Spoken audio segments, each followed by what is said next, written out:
Man, this is going to be a great week. And I just tell you why. We got Thanksgiving coming up, the holidays, Black Friday. It's a great sporting week. The World Cup, NFL, and we have a lot to break down on this edition of the Kirby on Sports podcast, starting off with a deep dive into the Kansas City Chiefs win over the Los Angeles Chargers. Then we'll get into the Hurry Up Offense, brought to you each and every week by Bear Pest and Termite Services, and so much more.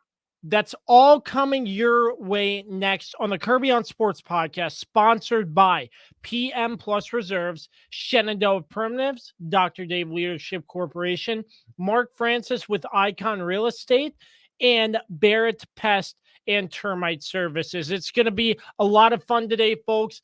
Buckle up, get set, let's ride. It's the Kirby on Sports podcast.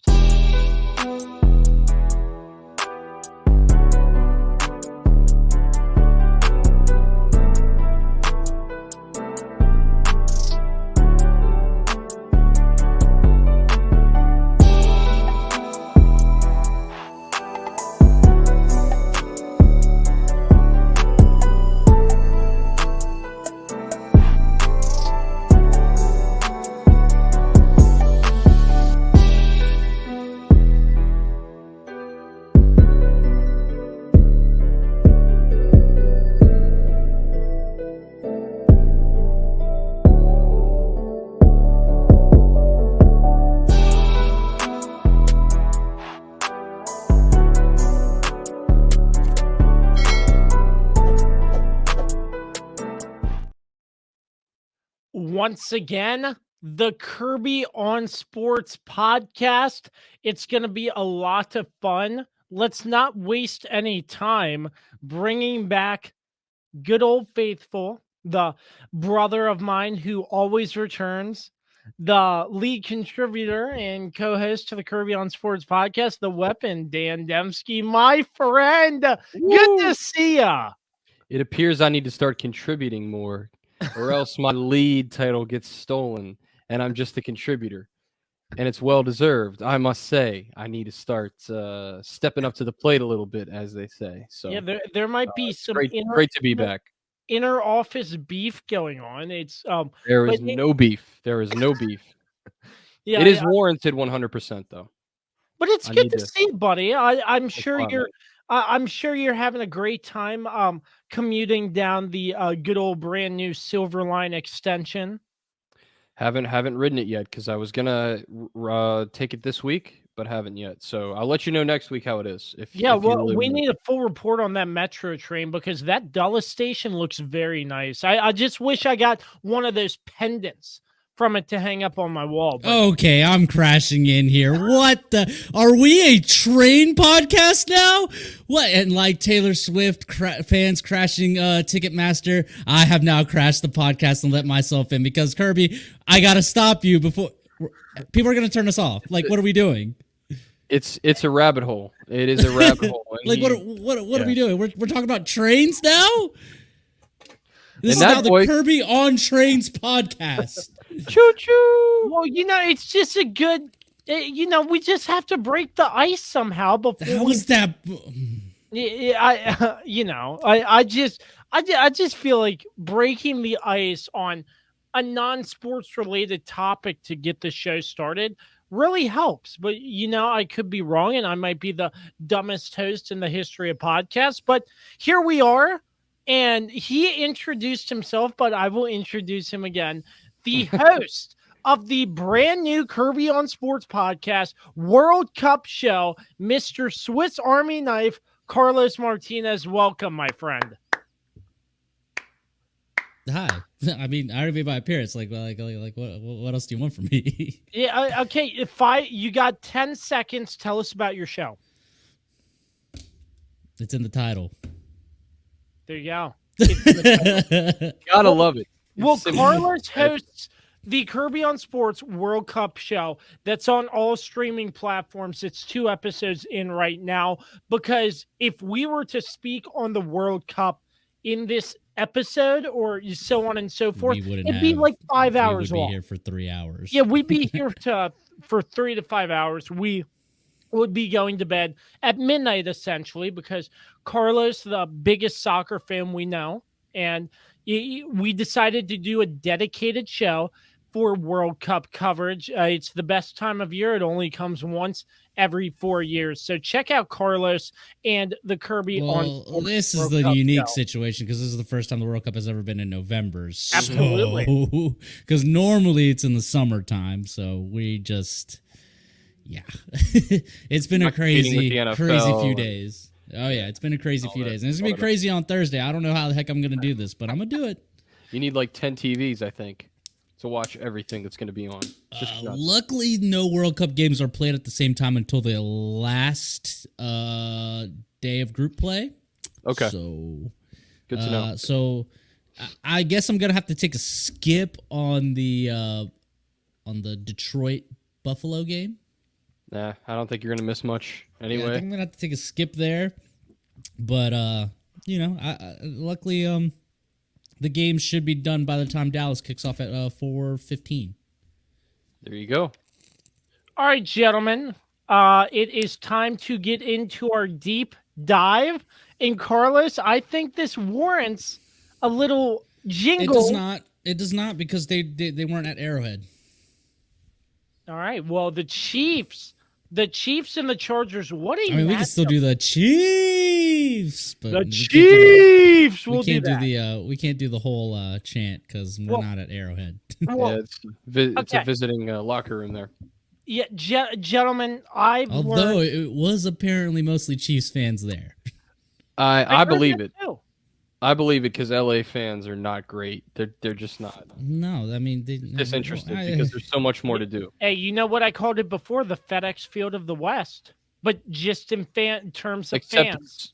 A million times. Yeah, I was gonna say it's a million times In terms nicer. of fans. In terms of the fan that's all. base, in terms of the fan base, I just don't. I mean, the Chargers fan base is in San Diego. It's not in LA. They should never have moved.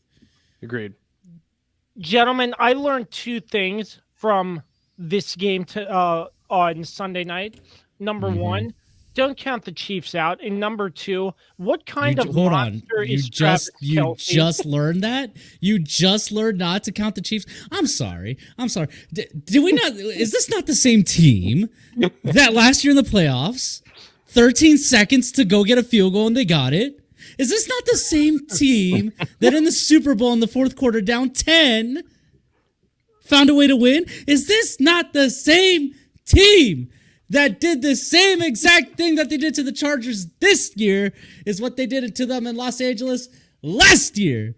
And you're just now figuring it out? Well, the reason why I saw some people pick the Chargers in this game. And for those people who picked the Chargers, don't count the Chiefs out. And number two, Travis Kelce is a monster. Hold on. Okay, you have to have some people pick against the favorite sometimes. You have to. Otherwise, everybody gets clowned on social media. That's just how it is. So to say I saw some people pick this team, okay. Well, that's just because they didn't want to end up in a NFL memes or whatever. So continue. Sorry. Go ahead. All I got is that and Travis Kelce. He's Travis Kelce. What a dog. He's always been Travis Kelce. He's not from once this again. planet. Once again.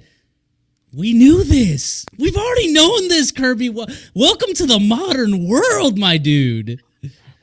He's been living in the age without computers. Jeez, where have you been? Under a rock? No, I mean, this Chiefs team, we all know. They're a great. We all know that they're such a great team, and they have so many weapons, and it's just something else. It's like you have the Chiefs and everybody else in the league because the Chiefs are so unique. That's what I said. The Chiefs are so darn unique that with their style of play, it's like nobody else can replicate that. It just amazes me. Well, Patrick Mahomes. Patrick Mahomes is There you 10 go. tiers above any other quarterback in the NFL too. I mean, that's just how it is, and it's been that way. I'm for some starting time. it right now. I mean, it's already begun, but I've been slowly working up to it. But the Patrick Mahomes for MVP agenda begins today officially. Oh, he's clear cut the favorite. I don't know who else. I don't know who else you could put in there. To be honest, Don't talk to me about Jalen Hurts. Don't talk to me about Tua Tagovailoa. Josh Allen. Don't talk to me about Josh Allen. Don't talk to me about Josh Allen. Okay, Josh Allen's not even. Josh Allen is the tier under Patrick Mahomes. Agreed. It goes Lamar Jackson, Josh Allen, and then the only man above him, Patrick Mahomes, in his own tier. That's how it goes. He's in his own tier, and he's 2 or 3 tiers ahead of them. So it's just he just does things. I was telling someone else this. He's a video game. I mean, he does things. That you're just like the Michael Jordan of football in his prime right now. It's greatness, and there's just no appreciate this because this isn't normal. This isn't normal. What Patrick Mahomes is doing right now is not normal. It's not. All right, let's break this game down. Let's do it. Go ahead. Oh, well, then what was the score, Kirby? You got to set it up. The score was 30-27 in a Sunday night matchup in SoFi Stadium. It seemed like the Chargers had a good handle to start, but we've been saying this too. The Chargers, I mean, they do some weird stuff. And you and me had discussed this before, Carlos, and is Brandon Staley still the answer for this team in terms of head coach? But, I mean, they come out flat in the second half, and the Chiefs take advantage, obviously, and win this game. But still, it was a good game, came down to the wire, and it made for great television. Yeah. I mean, listen, so the fact that some people were picking the Chargers does not surprise me because whenever the Chargers and the Chiefs play, it's always such a tough game. It's always physical. It's always, I mean, Herbert, man. I mean, God, can that kid really play? Like, it just really sucks that, that they always end up kind of on the short end of the stick, right? That it sucks that he's living in the era of Patrick Mahomes just because, like, Herbert's really good. Like, whenever they needed, like, a 3rd and 18, he would always find a way to convert it. And I'm just like, oh, my God, why can't we stop these guys? Look, the Mike Williams injury definitely kind of changed the dynamic. We saw it in their week 2 matchup. Mike Williams was an absolute monster in that game. And he was gonna look like he was about to have another dominant game, but then as soon as he made that catch, like, he was immediately hobbled and was ruled out. Obviously that ankle wasn't completely, healed 100%. But, for the Chiefs, I mean, you got to point out the fact that, hey, there was no Juju Smith-Schuster. Mecole Hardman was inactive. We lost Kadarius Toney, at some point in the game, hurt his hamstring again, which is kind of concerning considering that was the injury that kept him out earlier in New York. Yeah. We're down to like the bottom, the bottom half of our wide receiver, depth chart, and we still found a way to win. And Patrick Mahomes was still able to get these guys going. That says a lot. Sky Moore really had a great game in this game. And then for the defense, I mean, they were getting to Justin Herbert, and they were making life very tough for him. So, yeah, I mean, listen, the funny thing is that when you think about the game last year in Los Angeles, the Chiefs literally won the game on the same exact play like last year that they did this year. The same, out route to, Travis Kelce. They ran the same thing. And as soon as I saw that play, I immediately thought of that. I was like, wait, that's exactly how we won it last year. But last year we won it in overtime. This year we won it, right at the end of the fourth quarter. Patrick Mahomes, man. Like, I can't. Like, what is there more to say about this man? He's an alien, and we have never seen anything like this guy before. Like, it doesn't matter how much time is on the clock at the end of the game. You just feel like he's going to do it. Somehow, some way, he'll find a way. Whether it be 13 seconds or a minute 30. They left way too much time on the clock, by the way. The Chargers did. And Patrick Mahomes made them pay. And it's just like, what else can you really do? Now, for the Chargers, the other thing that sucks is they are hit by the injury bug right now. This game might have been different with, what if Joey Bosa was, healthy? What if, right? It is Joey. That is the Bosa brother that's on that team, right? Is it Joey? Yeah. Yes. Yes, Yeah, it is correct. Joey. Yeah. Yeah, because the other one's Nick. Because Nick's on the Nick's on the Niners. Yeah. I was like, wait, which Bosa brother did I just say? Yeah. So I was right. Yeah, Joey Bosa is. Yeah, he was hurt. Of course they don't have J.C. Jackson. That could have helped also. There are some key players on this Chargers team. Rashawn Slater, their left tackle, not in the game. It's just some key players on this Chargers team that aren't there, and then just really questionable coaching decisions. It's crazy that this team is 5-5, and this. I'm not going to say the division race is completely over yet, but I mean, come on, the Chiefs are 3 games ahead of the Chargers. They're 5 games ahead of the Raiders and Broncos.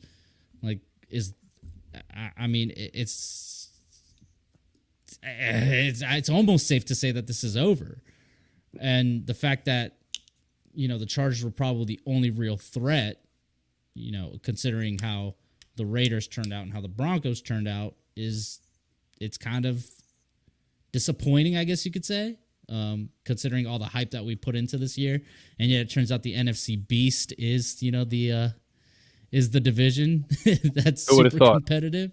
Yeah. Right. But yeah, I mean, listen, props to the coaching staff, props, of course, to Travis Kelce, props to, of course, Patrick Mahomes, and props to the defense and to just the whole team in general, man. We know going into Chargers games, it's never going to be easy, but hey, we've won them all recently, so can't complain. Yeah, I think for the Chargers, it's always a case of what could be, just because of their injury issues and their offensive line issues in this game were so apparent. The Chiefs were really getting to him, like you said, Carlos, and the fact that he still played as well as he did have a couple errant passes, obviously, and of course, the one interception. It's just it always seems like the Chargers are. I hate to say they're wasting Justin Herbert's talent, but it sort of seems like that, right? They can't seem to get a good offensive line around him. Their receivers can't stay healthy. They seem to count on these guys that just get hurt constantly. Of course, Mike Williams, like you mentioned, he's battled a lot of injuries. Keenan Allen as well has been in and out of the lineup, and we've seen the Chargers have to rely a lot on Austin Eckler. I mean, in the passing game and the running game, he's been overworked, I think, a lot, and I think that's hurt them and made them sort of predictable. So for the Chargers, I think the fact that they are 5-5 and they're hanging tough in all these games it's super frustrating as just an outside fan to see the talent that is Justin Herbert. Seems to me, I hate to say it, but it just seems like it's being wasted right now. And Staley just constantly costs this football team. I know he's this new age of coaching where the analytics, you preach and preach, that sort of thing. But there comes a point when you have to have a shade of gut feeling when it comes to coaching, and not put your team in extreme jeopardy like he continually does. And he's costed them several games this season. And of course, we all know what happened at the end of last year, costed them a chance at postseason. So, the Chiefs are what they are. They're the best team in the NFL. You have to play perfect against them. That's just how it is. The Chargers didn't make enough plays on defense. And like Carlos said, you give Patrick Mahomes, whether it's 25 seconds or a minute 25 seconds, he's going to find a way. He's Patrick Mahomes. And, that's basically my summary. I think the Chiefs are they seem to put on a clinic every week, and they also win in sort of different ways too. I know, of course, Patrick Mahomes is Patrick Mahomes, but they I don't know. The Chiefs are just a special team, and I hate to say, you don't want to say dynasty or anything like that, but this team, it's a team of generational talent because they have Patrick Mahomes. It starts with him. And I mean, I think it's safe to say that this is probably the Chiefs' era, right? I mean, they've been like the predominant, team for the past 5 years. It's true. I guess what you could say is like the other thing. One more thing that I didn't want to point out about this game is that like the Chiefs also did not play like the best for like the first half was an absolute disaster. Yeah, right. Like it adjustments really was are big. like. Yeah, and they went into they went into the locker room. They made they made great adjustments.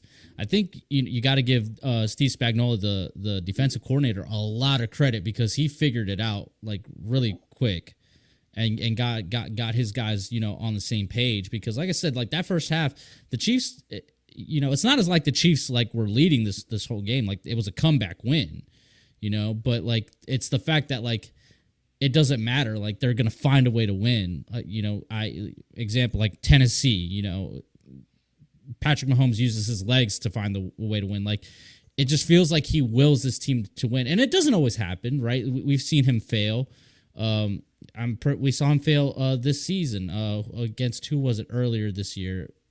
Was it the Bills that he threw the interception at the end? I believe it was the Bills that he threw the pick. Yeah, correct. You see, so like it doesn't always happen, right? Like, and that was a situation where it was under 2 minutes, where they needed to get into field goal range to tie, touchdown to win, and he wasn't able to do it that time. It doesn't always happen. But the fact that like it's happened enough for people to be like to like kind of feel like, oh, like it's going to like that's special because like he's doing it enough to where it feels like it's almost a guarantee he's going to find a way to win this game. Yeah, when you put the ball in his hands with any time, 9 out of 10 times, it's over. I mean, just pack it up. And you have to have a hell of a defensive stop to find a way to slay the dragon, as they say. So I think the Chargers haven't been able to figure that out. They've always played Kansas City close in the last 4 to 5 years, but it's just they just can't seem to figure it out. And I think at a certain point, you have to look at roster construction and things of that nature to what the Chargers are doing. I don't know. Maybe they're relying on guys that are either too inexperienced or on the older side. You know what I mean? And maybe it's time to, I don't know, to spend some money in free agency to bring some guys in to shore up that offense. They've spent money like they and the got offensive great line players. Got to get there too. Well, the offensive line, unfortunately, like they lost their left tackle, Rashawn Slater. Like Rashawn Slater's an absolute beast, True. and they lost him. So I don't think it's necessarily roster construction. I think they have a great team around them. I think they could, use maybe a better running back. I don't really believe in the Austin Eckler experience, right? I think he's a good power back, but I don't think he should be the guy, right? And obviously, I just don't think so. But I think they got great wide receivers, Mike Williams and Keenan Allen to lead the way. Like those are great wide receivers.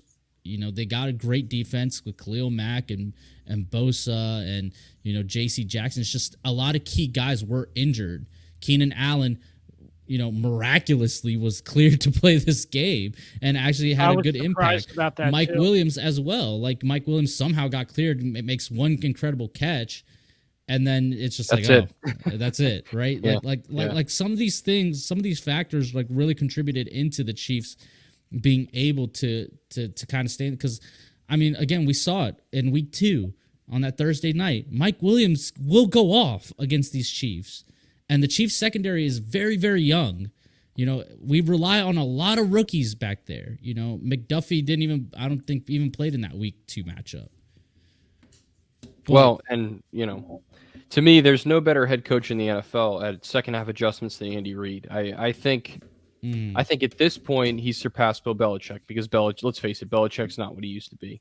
And let's face it, he doesn't have the talent that he used to have either. So in that respect, I think Andy Reid, I mean, he's just a premier NFL coach. And when they're trailing, and I hear people counting them out, I'm like, are you crazy? This is the Kansas City Chiefs. Like, this is what they live for. They would. Do you guys they not would much remember rather Houston, the Super Bowl Houston, year, where yep. they were down by like, what was it, like 3 touchdowns like early in the game, and then they just completely outscored the Texans for 3 straight quarters?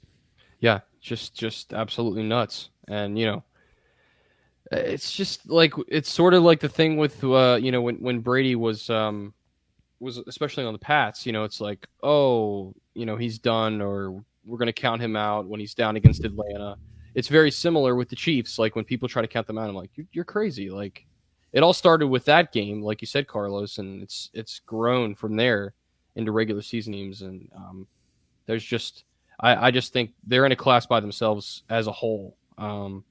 And if they don't get to the Super Bowl, I think it's a disappointment this year for the Chiefs. No doubt. Mean, yeah, it'll be a disappointment, but again, it's not as if like we can't count out like I still have it. I still have it Chiefs Bills, right? The Bills have already beaten the Chiefs before, but you got to say, I mean, the Chiefs have the clear advantage now going into, they control their own destiny going forward. I mean, they're the favorites to have the number 1 seed.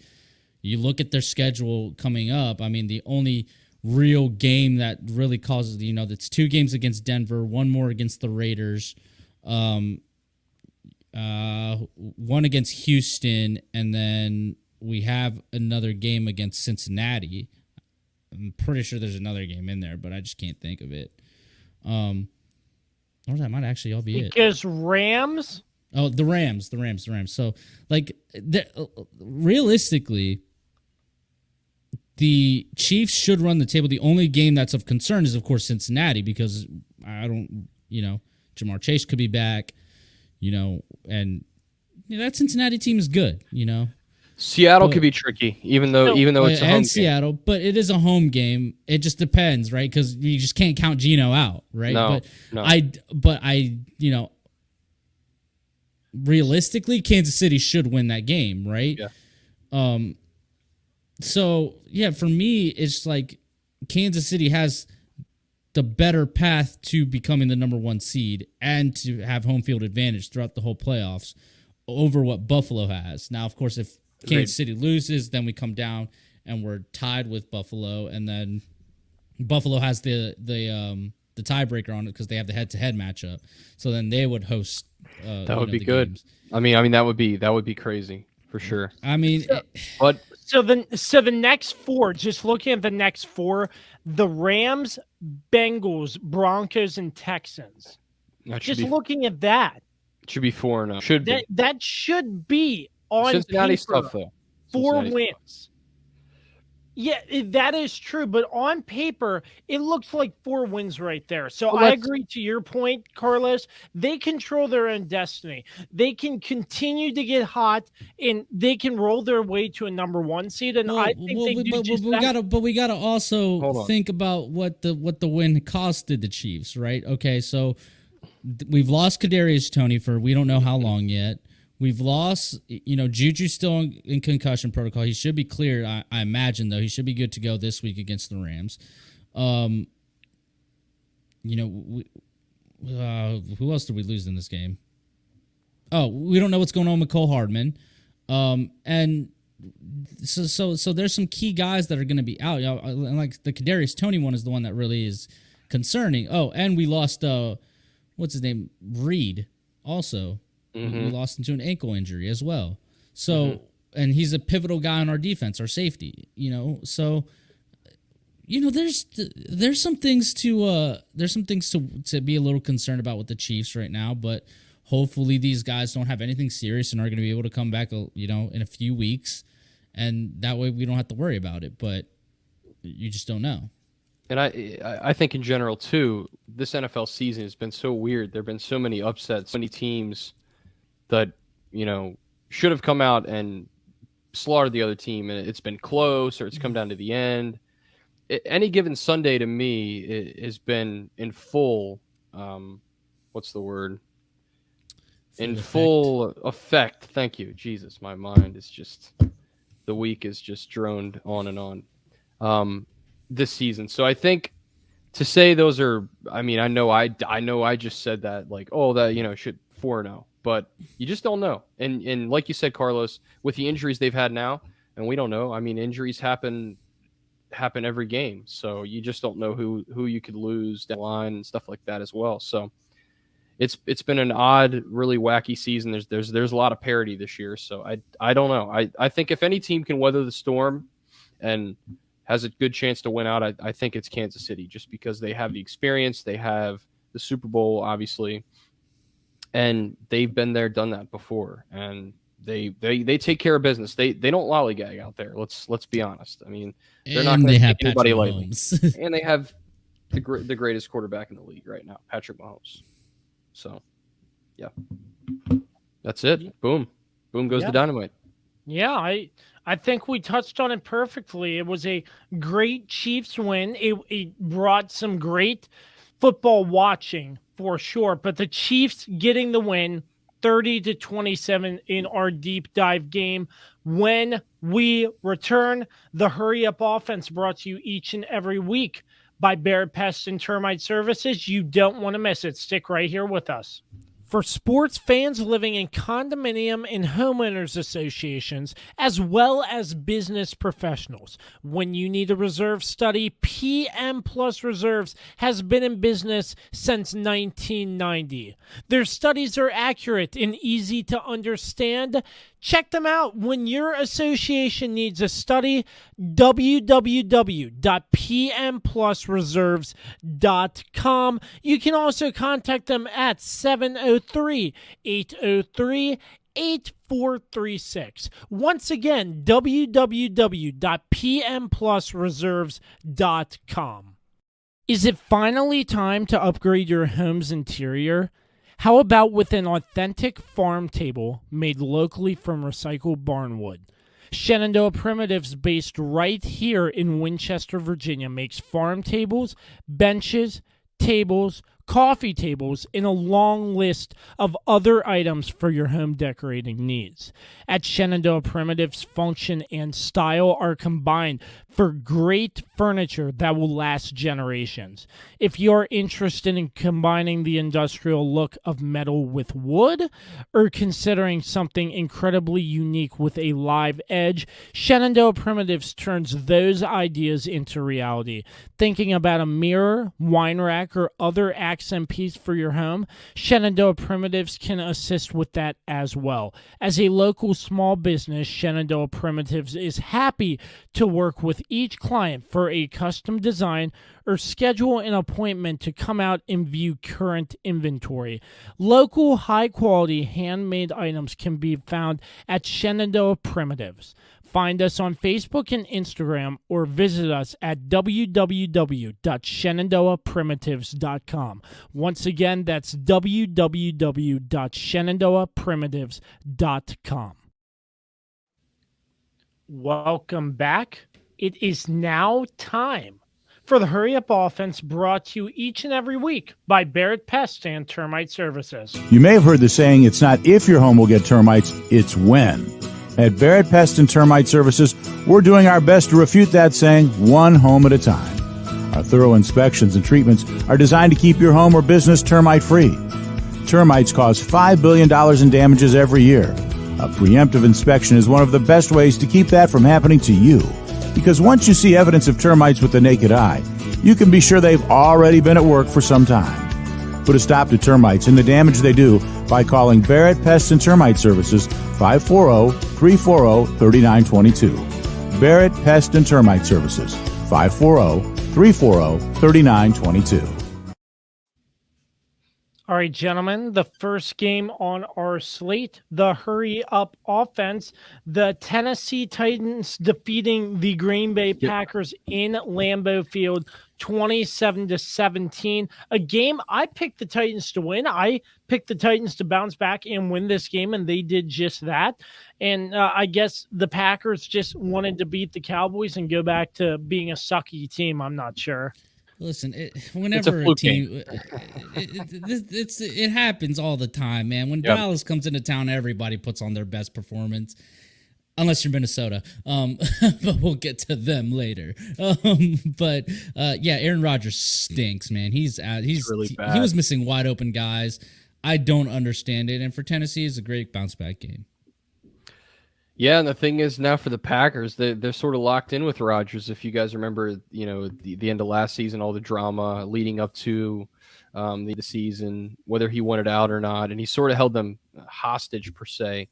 And they gave him what he wanted, and now they obviously had to give up Devontae Adams for it, and Marquez Valdez-Scantling. So that's really hurt them because Rodgers doesn't trust his receivers, and right now they don't trust him either. So it's just a circle of hell for the Packers offense right now.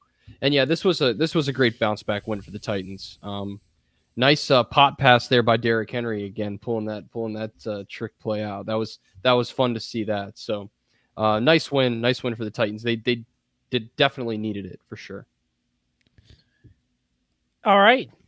The next game, a game I did not have to watch because I followed Dan on Twitter. The Ravens. Here we go again with this. Panthers 13-3. I mean, I didn't watch it. It wasn't on any of the TV. Like, it wasn't on any of the on the channels. So I was like, very regional game. Yeah, it was very regional. Very. It was a low-scoring game. I mean, Baker Mayfield with 2 interceptions, but still the Ravens keeping a 3-3 close knot with the Panthers seemed kind of odd to me, but the defense stepped up. I'll let you talk on that more, Dan. Well, that was it. I mean, it was the defense doing what they had to do, and I mean, they were getting after Baker Mayfield. It was, I mean, the Panthers have no offensive line, and the Ravens defense is getting hot at the right time, I think, and it's great to see. And Roquan Smith has really made a difference with this team since they acquired him from the Bears. And it's really helped free up Patrick Queen too to make some really nice plays and really, I mean, I criticized him a lot this season. He's really stepped up. You weren't the only one though. You weren't the only one. Yeah, that's very true. Yeah.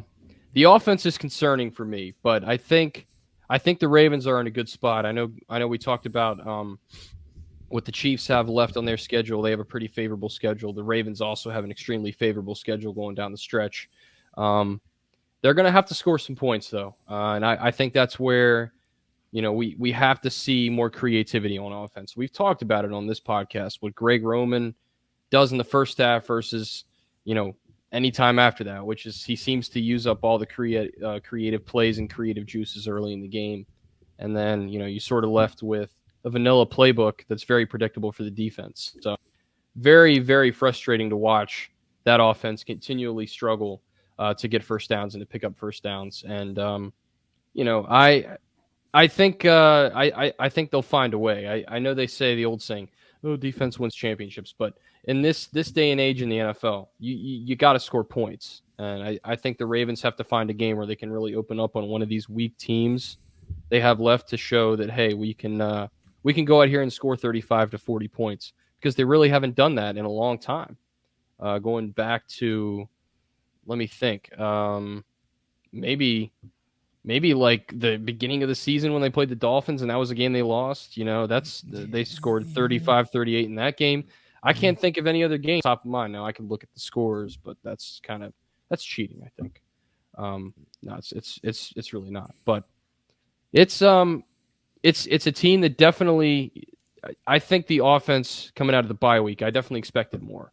I mean, that's how I would summarize that performance. Defensively, I'm very happy with where they are. I think they've gotten hot at the right time, and they need it. They got some weak teams coming up. You have to get pressure on these quarterbacks you're facing. So I'm happy with the defense. The offense needs a lot of work. And, we're not watching.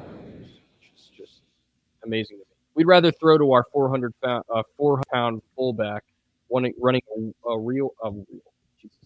wheel route, that's a tongue twister, down the sidelines than utilize one of the best tight ends in football. But what do I know? I'm a schmuck who sits on my couch, screams at the TV.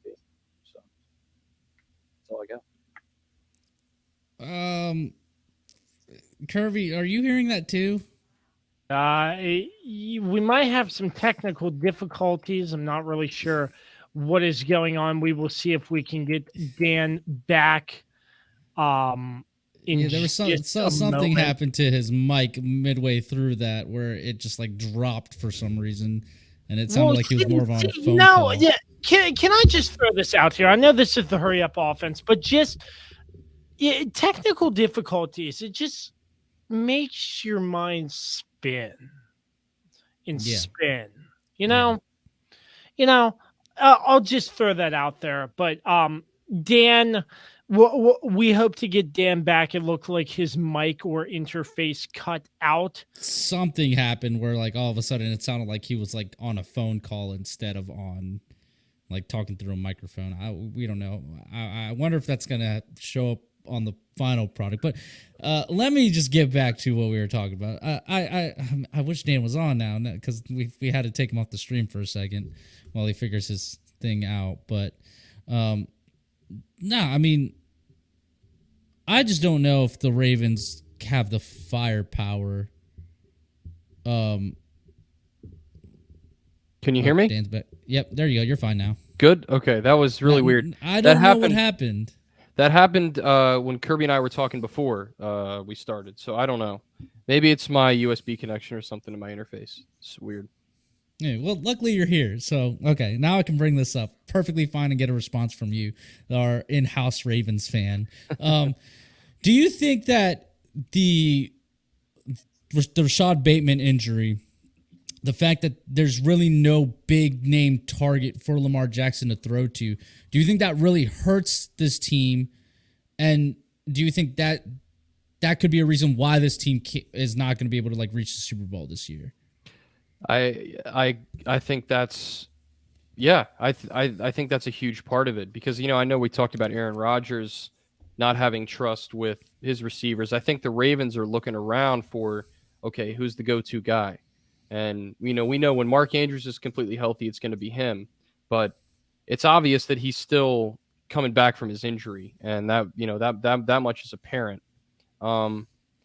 They just don't have enough weapons. I don't think to make a run. I think they're still one or two guys away from legitimately challenging a team like Buffalo or the Chiefs on the AFC side of things. Because really, I mean, that's who you have to beat nowadays. We know that. So, I think that's huge. And listen, Bateman has shown flashes where he's looked like he could be a stud receiver. Exactly, he can't stay healthy, and he's really battled injuries all season. So his whole NFL career thus far, it hasn't just been the season. It's been ever since he came out of Minnesota.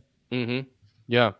It's extremely frustrating. So I think that's one thing the Ravens have to do. And another thing about that is if you sign Lamar Jackson to an insanely absurd contract, you're going to have to. Right. He does. What are you going to do with the receiver position? You're not going to be able to go out and get these high market free agents. What you're going to have to do is you're going to have to build through the draft. So, which is something the Ravens haven't been able to do in and again, a long the problem time. with that, to try to build through the draft and try to get like a big name wide receiver like a Jamar Chase or like a or like a Marvin Harrison Jr. who's coming out of Ohio State, is you have to be bad. And the problem is Lamar Jackson's not going to let you be bad enough to get those high draft picks. So you're kind of in a conundrum right now. Lamar Jackson does deserve that money way more than Kyler Murray deserved it. So like, agreed. So like, it's just like, it puts some kind of, and the NFL money is about to explode though. That is the good news with the new TV deal finally coming into place. And just other factors that kind of go into why the salary cap is about to take a big boom. But like at the same time, it's just like, this is why you have to kind of take advantage of when your quarterback is on his rookie deal, because it affords you so much more flexibility than when you have to re-sign him to a long-term deal, and if he ends up being your franchise guy, because obviously he's going to eat up at least a good majority of the cap. And their best season with him, they didn't necessarily even go all in. I think the players they had were just were good enough to make the plays for him, and they weren't able to keep those guys around because they got big deals from other teams. So it's been a revolving door for them, and it's very concerning. It's definitely something. I think it's one reason why there is such a holdup from the Ravens front office to sign Lamar Jackson, because they've seen the bigger picture, and we also know what happened with Joe Flacco. I mean, this franchise knows it well. Let's face it. He didn't bring you a Super Bowl though, so it's just like, yeah, that's a great point, and that's all that matters. And Lamar hasn't done that. He hasn't gotten as close to that yet, which I think that's one reason why the front office is so hesitant to make this move. It's a really it's just a difficult situation. I wouldn't want to be negotiating with him right now, because I think it's also difficult that he doesn't have an agent. We talked about all this before. That's just a whole nother issue. But yeah, I mean, to your original point, there's not a lot for him to work with. He has to play hero ball all the time, and that's not sustainable. And you're not going to get longevity throughout an entire season when you ask your quarterback to have to go out there and make 5 or 6 huge plays by himself every game. It's just not possible, and it's unfortunately what they've had to do.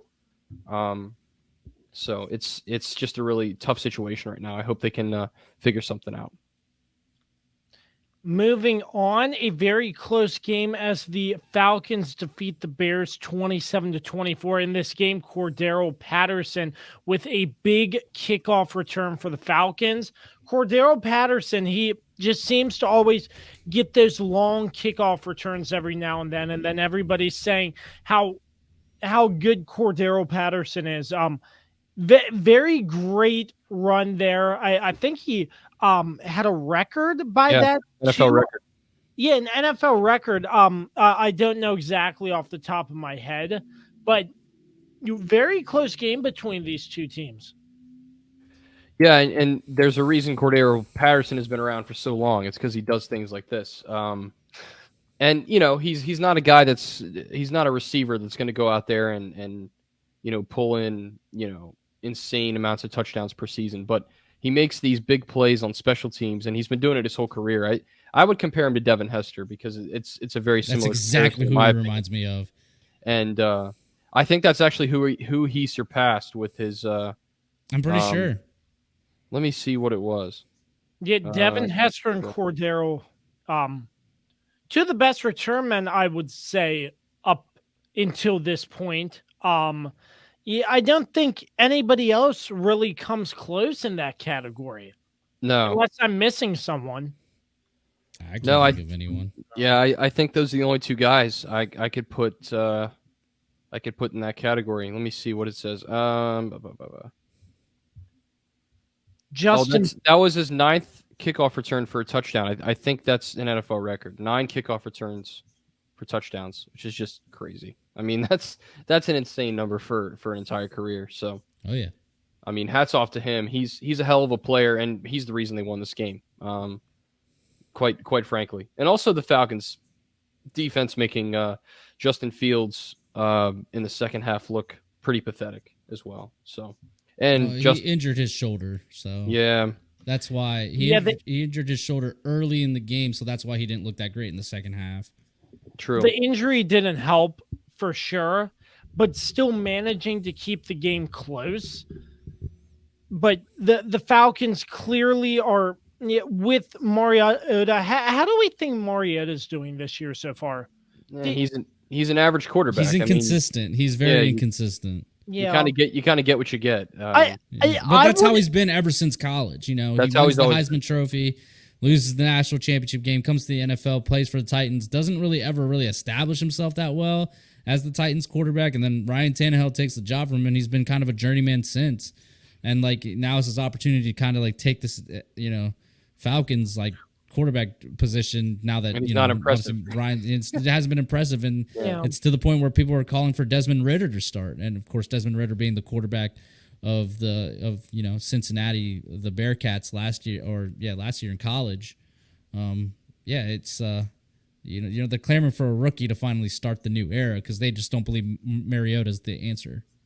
Yeah, but just looking at their record, I would I would have imagined up until this point the Falcons would have had a worse record. I'm just very surprised at 5-6 there. But they've hung That's tough. below 500 though. Wait, hold on. That's below 500. Like, I'm not impressed by it.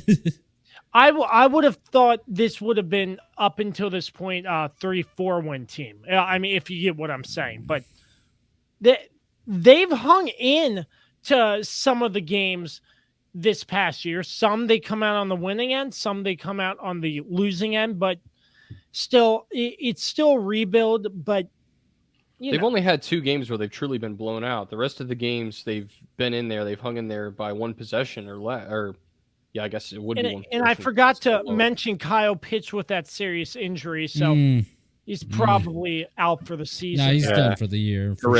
Horrific injury for them. Yeah. But the Falcons 27, the Bears 24. Here's a cool one for you guys. The Bills are playing in Ford Field twice. They played on Sunday and they play again this Thanksgiving. Pretty interesting because of a massive snowstorm in Buffalo, but Buffalo able to take care of business at home on the road still. I mean, there was plenty of Bills fans there, so it definitely was a home game. Oh, yeah. Yeah. Bills Mafia shows up. Bills Mafia just swarmed up all those they're everywhere. as soon as they got on the market. They're everywhere. Absolutely. Yeah, they travel extremely well. I mean, there's no question. Even if it's a normal road game, they're gonna show out for sure. Unless it's in Kansas City. Yeah, this game is Jacoby Brissett played a hell of a game. He threw for 300 yards, 3 touchdowns, but it still wasn't enough. And that's just kind of how it's been when you face a team like the Bills. You again, similar to the Chiefs, you got to play perfect. And the Browns, I mean, they just made a couple of mistakes, and it costed them. The big thing for me, the fact that the Browns just can't run the football. I mean, Kareem Hunt only 32 yards. In an indoor stadium, they couldn't do it. It's so weird. 32 yards rushing. That's their leading rusher. That's just pathetic. They couldn't get Chubb going. They couldn't get Kareem Hunt going. It was so weird. Yeah. That really confused me. That aspect of the game right there. That's concerning for the Browns. Now, look, I mean, they don't have any AFC North aspirations at this point. Let's call it like it is. But they were ahead in this game for a pretty good portion of it, I would say. And unfortunately, I mean, it's a full game. You have to play your best against Buffalo, and they just gave them too many opportunities, and Josh Allen and company took advantage of it. All right, moving on. The Eagles defeat the Colts 17-16 in when Nick Sirianni won for Frank Reich. God, dude, Nick Sirianni's he's the worst, man. The way he celebrated after winning that game, like he's such a fake. He wants to be a Philly guy so bad, but like he comes off as a cheese ball. Like he's just like dude, like you beat the Colt, like you beat the Jeff Saturday led Colts by 1 point. I still can't wrap my head around that. By 1 point, man. Like, and you're sitting there going, like, you're running on top of the benches after the final whistle blows, and you're just screaming, yeah! Like, dude, like, it wasn't, like you do understand, like, you guys looked so bad, and, like, finally Jalen Hurts woke up at the end and finally got you guys down there, but, like, it wasn't an impressive, it's not like you guys beat the Chiefs by 1, right? Like, you guys beat the Colts. Mm-hmm. With the zombie corpse of Matt Ryan. Like, poor guy. What are we doing here? Jeff Saturday slowly turning things around, boys. Is he though? Let's stop. Is he Let's though? stop all that. Stop the cap, please. Listen, I will say. What are you saying? What do you mean that you're just saying? I think Jeff Saturday. Explain your position. Explain your position. I think Jeff Saturday change. Hold on. Let him explain his position. Let him explain his position. I want to hear this. I mean, that first win that the Colts got against a shitty Raiders team, but go ahead. Yeah, no. Okay, so who cares if the Raiders suck? But the thing was, I feel like the players, from what I saw, the players were emotional, were ready to play, ready to win for Jeff Saturday. The coaching hire, though, I don't really agree with, but I just think that he's slowly starting to make a change. And although I don't think he will be around past this season, still, it's just very interesting to see Jeff Saturday as the interim coach for the Colts. Well, here's the thing. I'll give you this. If there's anybody who I feel like knows the Colts organization, it's him. It's really just him and Peyton Manning. Those are the only two guys I could think of who that goes for a little something. Years. They were there in the glory days, exactly. And Jeff Saturday spent pretty much all of his career there. I think he finished out his career with Packers. Yeah. So yeah, I think in that respect, I kind of see what you're saying, but I think the positive thing that I can take away from this, and it's been a circus really since it happened. And I know what I said in the group chat originally. Originally, I was like, oh, I don't think this is that bad. But after thinking about it, I was like, yeah, it's a typical Colts move, in my opinion, because it's Irsay's just a mess. I mean, the guy is a total, absolute mess. I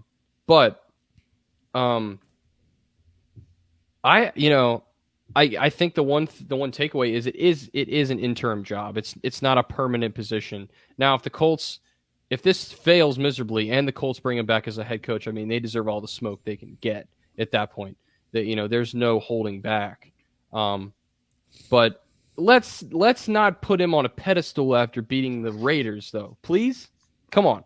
The Raiders are a complete and utter If they mess. would have pulled this one off, then you could have been like, oh, maybe there might be, but the problem here's the thing though, they led for most of the game and they couldn't get it done. So you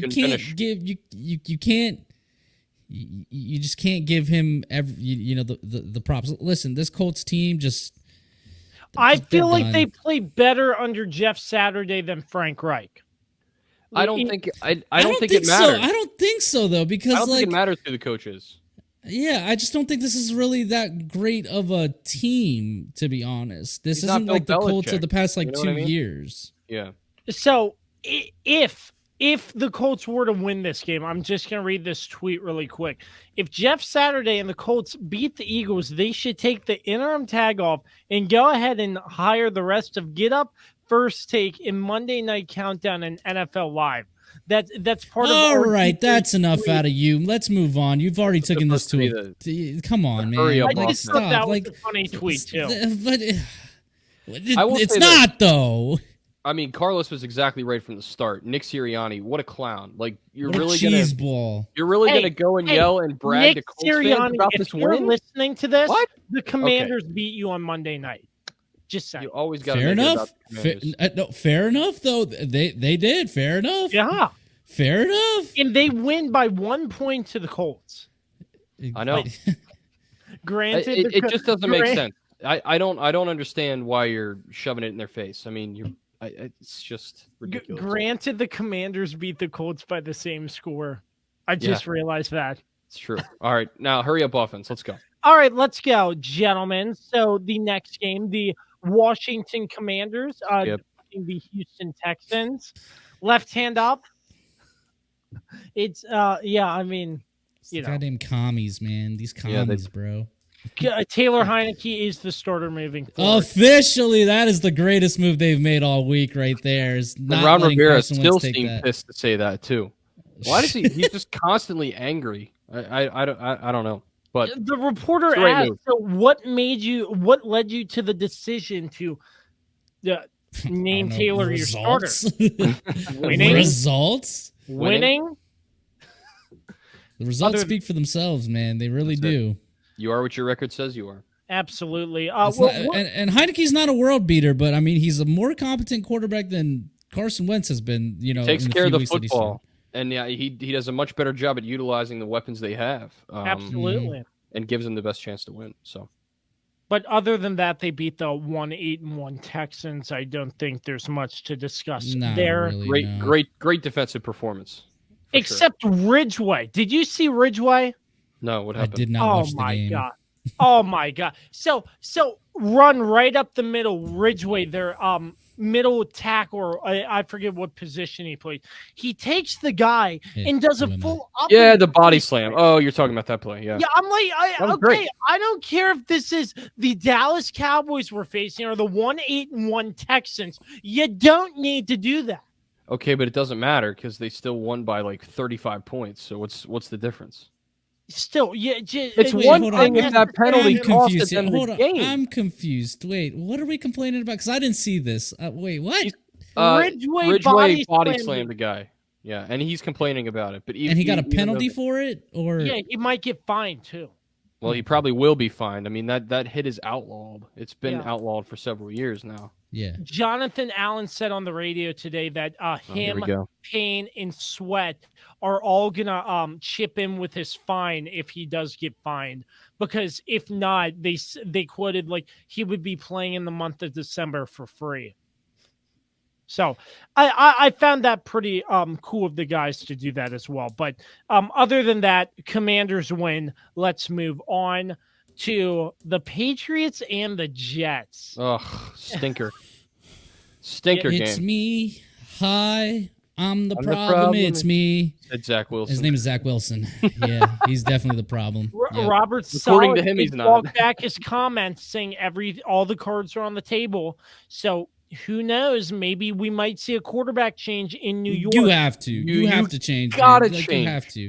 Listen, I did not understand the Zach Wilson pick when it happened. I did not understand what the Jets saw in him. This is a kid that played at BYU of all places. It's not like he played at a major college and somehow was being compared as he could be like Patrick Mahomes when it comes to the what's the word I'm looking for here? Making plays on the fly. What's another word for that? Oh, oh my God! improv. Improv. That's the word. I was like, it starts with an I. Yeah. Like improvising on broken plays, right? That's all they kept comparing him to. I never understood it. I never saw it in college. I didn't get the pick, right? Listen, Zach Wilson's bad. He's really bad. And for him to sit there at the press conference and say that he didn't let this defense down is disgraceful. That's poor leadership right there, that you can't realize that, hey, you are the problem here. This team is only in the position that it is because they went on a great run when you were out, okay? And then when you came back, it's not like you've come back and completely lit the world up, right? Like, the team has actually gotten kind of worse since you came back. The Jets have to really figure out, do they want to stick with this Zach Wilson experiment? Or if it's time for them to maybe find a more competent quarterback. And for the Patriots, look, the stats are weird because, like, Mac Jones had a great day, but for some reason they just couldn't get into the end zone. And the fact that they won on a last-second punt return for a touchdown, which was epic, by the way. Reminded me of Giants-Eagles right there. So great.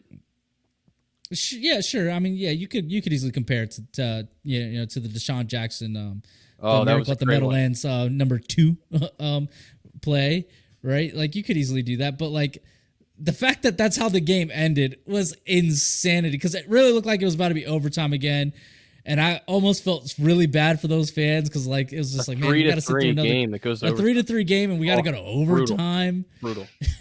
And then mercifully, they take the punt, all the way for a touchdown.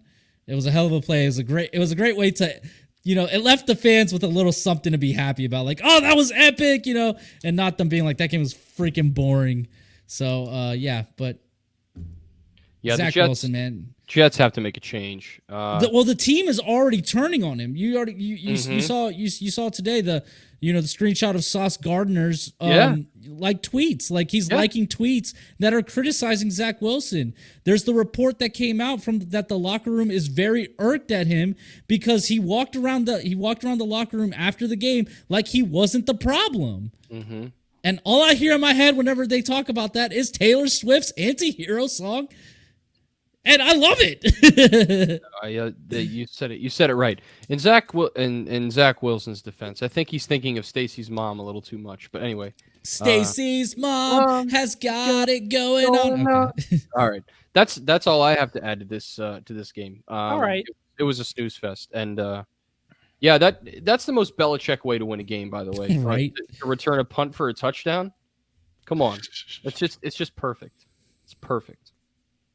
All right. This was a game I really did not watch a lot of, but the Saints defeating the Rams 27-20. Yeah. Matthew Stafford dealing with some injuries, and It looks like he got another concussion. yeah, the Rams have gone from bad to worse.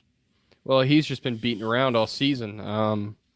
And Listen, this is the it's price crazy. of going all in. This is the price. This Absolutely. is the price. Absolutely. This is And what happens.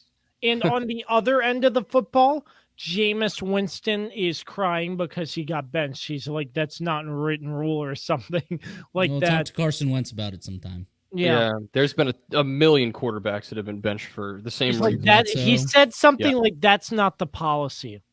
Well, he hasn't proven anything. The only thing he's proven is that he can throw 30 touchdowns and 30 picks in his career. And The 30 for 30 season will always be legendary. It's legendary, but like, come on, dude. Like, you haven't proven anything except Yeah, you're not like some proven starter that like you're not like you weren't the French like this was Drew Brees Drew Right. Brees immediately gets the job back. Right. But Jameis, like, what have you really done since you He's didn't been make a the playoffs journeyman last guy. year? Yeah. It wasn't like you were lighting it up before you got injured this year. Like, also this isn't Sean Payton running this team. This is right. whatever the guy's name Dennis is. Allen. Dennis Allen. That's Dennis what I thought it was.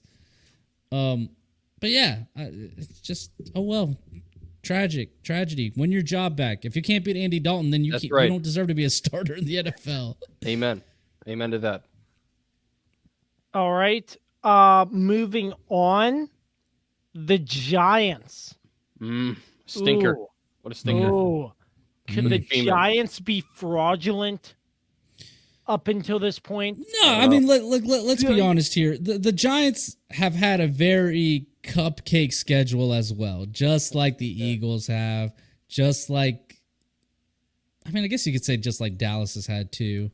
The NFC East, the reason why they're so good this year is because we're playing some of the bad divisions on the AFC and the NFC. Like, we're playing the NFC North. The only good team there is the Vikings. Yet the 3 games that they've played against the NFC East have, it was 2 blowouts, and then they had to make a comeback win against the Commanders. But overall, that division's weak.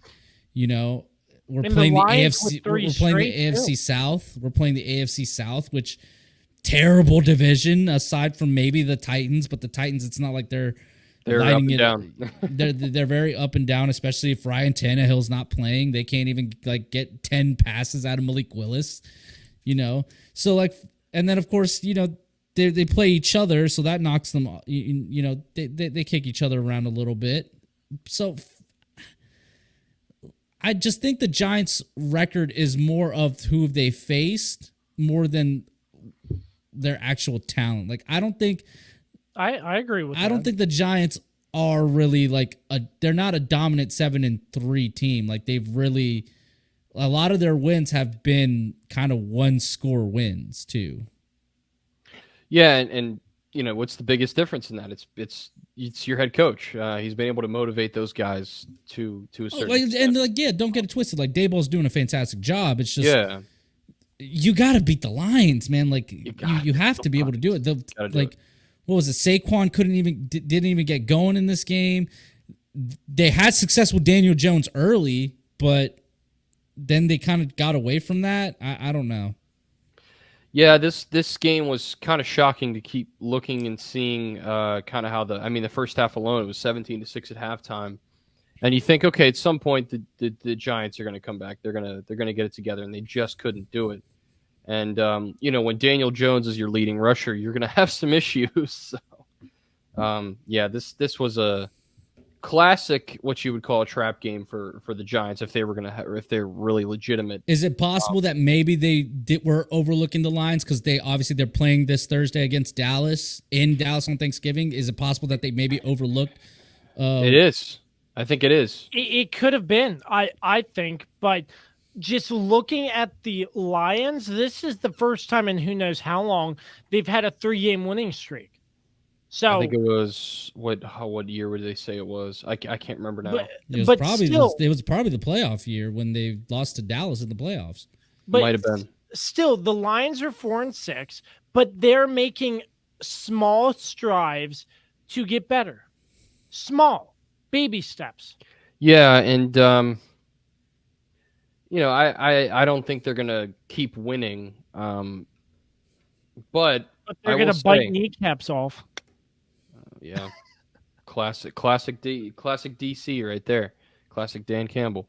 I just don't know. I think he's a hell of a motivator. I like Dan Campbell as a motivational speaker, but I just don't know if he's a football coach.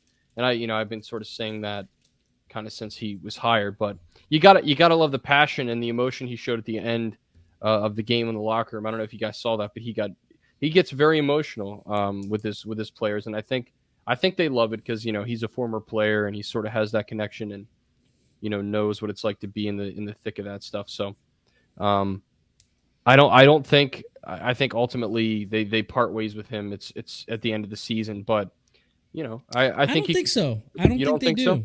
I don't think so. I think they've, like Kirby said, they're making improve. Like the team is getting better. Like this is a lot better football that they're playing this year than they did last year. They were in a lot of games. They were in it with the Eagles. They were like those first 4 weeks of the season. Like they were in it. Like they were the highest scoring offense in the NFL. Then of course, they go and play the Patriots and lay a big old goose egg. Yeah.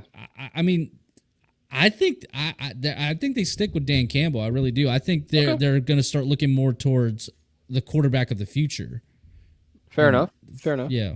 Mm-hmm. No, that's a good point. That's a good, and you guys are both right. I mean, they've definitely, especially this year. I mean, they've been a lot more consistent this season than they were last year. So who knows? Again, I said it earlier. I'm a schmuck. I sit on my couch and yell at the TV during these games. So I really don't know that much, but I digress. What's next? Because this hurry up offense has been I mean, we lost the game like 20 minutes ago. I know, right? Like, God, we haven't even reached the Cowboys Vikings game yet. the Raiders in overtime. Ugh. The press conference Derek Carr made really worked. Did it though? They played the Broncos, dude. The Broncos stink. They suck. Are you feeling dangerous? Ugh. I don't know. Russell the Broncos Wilson, wanted Danger Witch? It was a let's ride, but the Broncos did not ride in this game, and they fell in All overtime. right, that's enough out of you, Russell Wilson. Let's move on. What are you doing, high knees before the podcast there, Kirby? Jesus. Kirby, you truly are the Russell Wilson of this podcast. You're the corniest dude I know. Well, I don't think he's that bad, but he's getting close. One game that I won't bore you on the snooze fest, the Cowboys defeating the Vikings 40-3. What a snooze fest. Listen. Maybe for the casual fan that was a snooze fest, but for us Dallas fans, after that heart-wrenching loss to the Packers last week, I mean, needed that one. We needed this one. We really needed it to get faith back. I knew as soon as Parsons strip sacked Cousins, it was going to be a long day for Minnesota Skull fans. They just had Cousins' number, man, and continually just harassing him in the pocket. Classic Cousins. It was a clinic by that Dallas defense. It was just an unbelievable performance, and like Carlos said, they needed that after how things we needed went that. Week. So we needed that. And listen, there's obviously the talk that the Vikings are frauds. They're not frauds. They are a good team. It's just Dallas is the type of team that really can neutralize them, right? Mm-hmm. Diggs was able to shut Justin Jefferson down. And it also doesn't help, that Kirk Cousins just didn't have time to even look for Justin Jefferson because, that pass rush was just crazy. So, I mean, it was 7 sacks, something like that. Like it was an insane, like at one point I literally asked, I was like, gosh, how many sacks have we gotten? And then they put up the graphic immediately and it was 6 sacks. And I was like, golly, like, how did we do that? Micah Parsons, really showed out again. Showed why he's going to be Defensive Player of the Year this year. And listen, there's just nobody like the guy, and this defense really needed that again, especially after getting lit up by Christian Watson, on Green Bay. Like, we got lit up by him, and we really needed him to send a message like, hey, like, we're not, that's the anomaly. That's the curse of Aaron Rodgers right there working its magic. We're not that bad. Like, you're not gonna get that much on us normally. And we neutralized Dalvin Cook pretty well. We didn't really, their running game never really got going. And, offensively, this was probably Dak Prescott's best game since he looked good last season. Like, and if Dak Prescott can look like that, Mm-hmm. if he can play like that, oh man, the Cowboys are going to be unstoppable. And again, I'm the big proponent of this. This is why we need Ezekiel Elliott to play, because he wears the defense down enough for Tony Pollard to have his explosive plays, which he had plenty of them in this game. Mm-hmm. And having both of them is fantastic. They're the thunder and the lightning. Like, that's just what they are. We need both of them. And listen, now we're going into the Thanksgiving game, possibly the Odell Beckham Bowl. I say no more. I say no more. Oh, and CeeDee Lamb, fantastic game for CeeDee Lamb also. Yeah, and how about the Cowboys defense after the game Justin Jefferson had last week to be able to keep him? It's like 2 receptions. He had 2 receptions, and they were just, I mean, it was just a clinic, like I said, by the entire Dallas defense, from the defensive line on back to the secondary, the linebackers in the secondary, just a complete dominance. And Dallas, you could just see from the start of this game, they wanted it badly, and they played like they wanted it badly on both sides of the ball. Well, leading up to the game, most a lot complete of game I've seen from Dallas in a long time, I think. Yeah. Leading up to the game, a lot of the Dallas players were saying like, hey, like that Green Bay game wasn't really like the one that we were circling. Like, we were circling this one. Like, this is the one we wanted, because again, the Vikings were, at 8 and, were just like winning. And of course, their only loss was to the Eagles. So it's like, we had to also prove to the, be like, hey, like, Eagles fans, like, hey, you guys did it. We can do it a lot better. Like, we can, we could dominate this team too. Yep. Like, don't feel so special. Like, we're right there with you. And we can do it at their house. Like, you had to do it in your own stadium. We didn't need that. We didn't need that help. We were in front of a bunch of Vikings fans, and we just crushed that team. Oh, man. So, and it was, I mean, we crushed them so bad that the nationwide audience got flipped over to Cincinnati, Pittsburgh. Like, that's how bad that beatdown was, that with like 5 minutes left in the third quarter, they were like, we're going to send this to a more competitive game because it's just more of the same here. I was a little mad about it. I was a little mad about it because I still wanted to, I enjoy watching Kirk Cousins run for his life. But,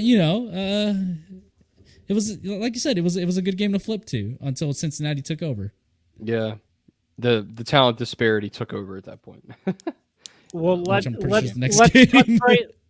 touch right on that game. The Bengals 7-point win over the Steelers. Yeah, I mean, it's just Joe Burrow just had another career game. I mean, 350 passing yards, 4 touchdowns for Joey B. He looked sort of like his old self from several games last season. Haven't seen that much from him this year, and I think it's a good sign for the Bengals. I think it's going to be tough for them to catch the Ravens. I mean, they do play them a second time. Aren't they 1 game behind the Ravens right now, or are they 2 games behind? I believe they are. Let me see their record.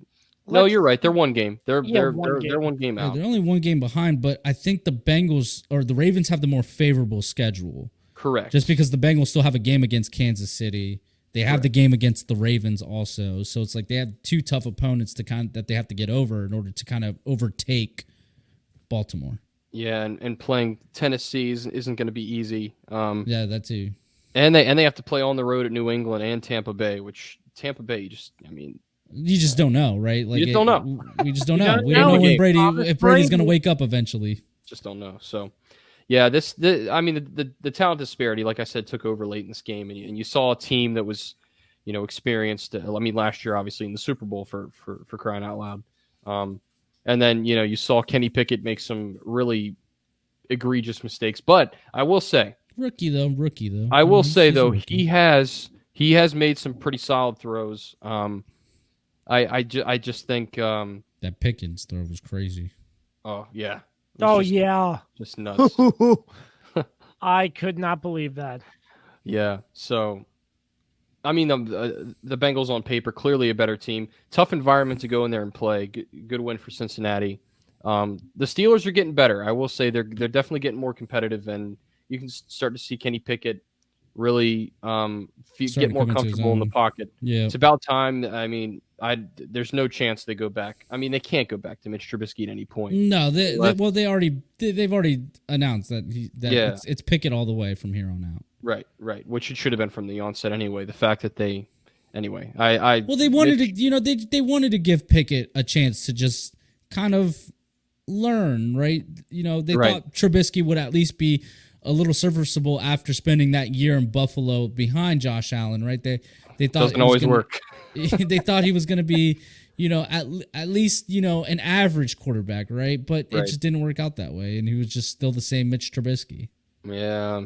It's hard to turn something like that around in 1 year. So, no, good win for Cincinnati. Pittsburgh, is Mike Tomlin on the hot? I mean, listen, it's going to be Mike Tomlin's probably his first losing season ever as a head coach. He doesn't deserve to be fired. I mean, absolutely. Come on. No, absolutely not. No. Absolutely. I mean, the team is in rebuild mode right now. Right. You just see ridiculous things on social media, and I'm like you people don't know what a bad football team looks like if you think you guys have been so spoiled for so many years. Oh, for so many years that now that the team is like a little under, is not performing at at a winning level. Now you guys want to fire him, bro? You don't do that. That's just disrespectful. Mike Tomlin it's has not disrespectful. It's just dumb. So much has given Pittsburgh so much in one losing season. If you base his success off one losing season, you have the problem. Now you could argue Matt Canada has to go. Mike Tomlin. I mean, you could argue Matt Canada has to go. Congratulations for standing on your soapbox there. I'm happy for you, Kirby. Well, we're gonna remove Carlos since he's being. No, I'm playing. You can't remove me, dude. I am. Stop touching things. You guys. All right, move on. You guys are funny. Yeah, let's close this out because this is gentlemen.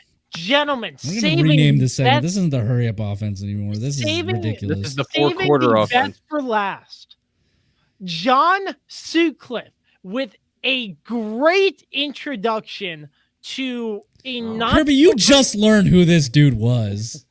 No, you just learned. You're now you're trying to be like this guy, John Sutcliffe, with a great introduction for the Mexico game. Stop the cap, bro. Stop the cap. He did. Oh, I'm not saying he didn't, but you're like. Well, I saw his great intro yesterday for a not so great game where the 49ers ran all over the Cardinals. Well, what an atmosphere in Mexico City to have a football. Again, welcome to the modern world, my dude. How about you watch some other sports except football every now and again? Hey, I watched the World Cup. That's not enough. He's the biggest soccer fan every 4 years, Carlos. Every 4 years, he's the worst type of soccer fan. He only tunes in every 4 years for the World Cup, and then tries to. If this audience could see how annoying it has been for the past 3 days. This dude is like, oh my god! Like I need Tim Weah's autograph immediately. I mean, I need that too, but we don't always get what we want. But the final game, the 49ers over the Cardinals, 38-10. This was a statement win for the Niners, and they needed it because I feel like they have been their offense has been so inconsistent. They have weapons up and down, like Carlos said. They have a really good defense. If the offense is consistent, this team could get to the Super Bowl in the NFC. I really believe that. I agree. And this game, finally, you saw it all come together. And I think it has to do with, Christian McCaffrey, of course, adding him. Oh, yeah. He's been great for this team, and he was fantastic in this game. Brandon Ayuk, oh man, he's a hell of a player. They just the Cardinals just couldn't cover him, man. It was ridiculous. The Cardinals stink. They're terrible. They're terrible. And It Colt didn't McCoy, help. Like, Colt McCoy was not going to be able to match up with Jimmy Garoppolo. Yeah, Come I on. was just about to say that. Not by looks and not by play on the field. They did Colt McCoy so dirty. They did him so dirty. They did him so dirty there. Showing Jimmy G walking into the stadium looking like $1 million, like the handsome man that dude is, and then cut to Colt McCoy looking like a typical like Texas like football dad. Terrible. Yeah, it was hilarious. It was hilarious. But yeah, this was a big one for the Niners. They needed it. They just have to be consistent on offense, and they have weapons. I mean, we saw them all come out in this game and play extremely well. And like I said, they're a Super Bowl contender if they can consistently score points on offense, because it's been the biggest reason they haven't won more games. They just can't seem to find the end zone in a lot of these opportunities. So the Cardinals are done. I think Cliff Kingsbury, that experiment's failed. Got to move on. I don't think they'll fire him during the season, but it's just not working out there. Yeah, it's just clearly they have. What do they have to show for the not for the Kyler Murray? I'm sorry, for the Cliff Kingsbury experiment. Like, he's failed his way. Not a up. damn thing. I don't understand how this works. He failed in college and somehow gets an NFL job. Like, it makes no sense to me. But they thought he was going to be the next Sean McVay somehow, and I just that of course he got hired around the time when everybody was looking for their Sean McVay. Exactly. But yeah, I agree. I think it's time they need to make a change, and obviously they can't really get out of the Kyler Murray contract, But but it could also be that the reason why Kyler Murray isn't that great is because he's had a terrible coach. Could be. That could be it too. Right, Yeah. If they get the right coach in there who can maximize Kyler's ability, maybe we see something different, and we actually see why they believe in Kyler Murray so much that they gave in and gave him that contract. Well, and then this is just a side note, but you see all the infighting on the sidelines between Kyler Murray and Cliff Kingsbury and the other Hopkins. DeAndre Hopkins. Yeah, I mean it's not a good locker room right now. Yeah, either. it's not a good locker room, not a great culture that Cliff Kingsbury's setting there, man. It's just like, and that's on the head coach completely. I mean, it just is. And to add, we're not sure why, but the Cardinals fired their offensive line coach after an incident in Mexico. He did not play in this game, so one thing to note there as well. The offensive line coach didn't. I'm glad he didn't play. I'm glad they weren't counting any players. It'd be crazy if he played. He's wearing his polo there, playing defensive end.